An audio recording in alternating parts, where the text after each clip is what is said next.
Good morning everyone, সবাই কি করছো? দেখো, মেয়েদের মানেই সকাল সকাল কি রান্না হবে ওই টেনশন। আমি সকাল সকাল রান্নাঘরে চলে এসেছি এবং আজকে বানাচ্ছি শুক্তো। কে কে শুক্তো খেতে ভালোবাসো? আমার তো শুক্তো পেলে আর কোনো তরকারি চাই না। দেখো, কড়াইয়ে তেল গরম করে 5 ফোড়ন ছিল না বলেই হালকা জিরে ফোড়ন দিয়ে লঙ্কা ফাটিয়ে একে একে সব সবজিগুলো দিয়ে দিচ্ছি। তোমরা শুক্তো কী করে করো কমেন্ট বক্সে জানিও একটু।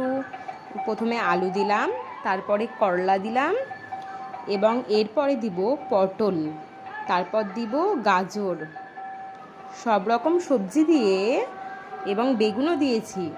সব রকম সবজি দিয়ে নাড়াচাড়া করে নিব। হালকা নাড়াচাড়া করার পর এরপর দিয়ে দিব হলুদ এবং লবণ। হলুদ লবণ দেওয়ার পর ভালো করে নাড়াচাড়া করে নেব যেন এটা ভাজা ভাজা হয় এবং গ্যাসটা অনেক লোতে রাখবো যেন লেগে না যায়। তারপর দিয়ে দিলাম হালকা সর্ষে বাটা। সর্ষে গোটাও দিতে পারো এবং বাটাও দিতে পারো, আমি হালকা বাটা দিই। ভালো করে নাড়াচাড়া করার পর সর্ষেটা যখন আস্তে আস্তে শুকিয়ে আসবে তরকারির গায়ে গায়ে, তখন একটু জল দিয়ে ঢাকা মেরে দিব এবং সবজিগুলো সিদ্ধ করে নিব। এই দেখো, জল দিয়ে দিলাম। এরপরে হালকা করে ভালো করে জলটা মিশিয়ে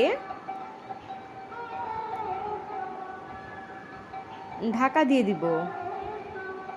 ঢাকা দেওয়ার পর সিদ্ধ হওয়ার পর তরকারিটা নামিয়ে নিয়েছি কিন্তু।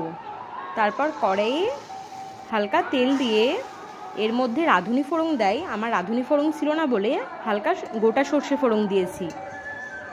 তারপর সবজিটা ছুঁকে দিলাম। শুক্তোতে কিন্তু দুধ দিলে অনেক টেস্ট হয়। এই দেখো আমার লাস্ট শুক্তো কেমন হয়েছে বলো।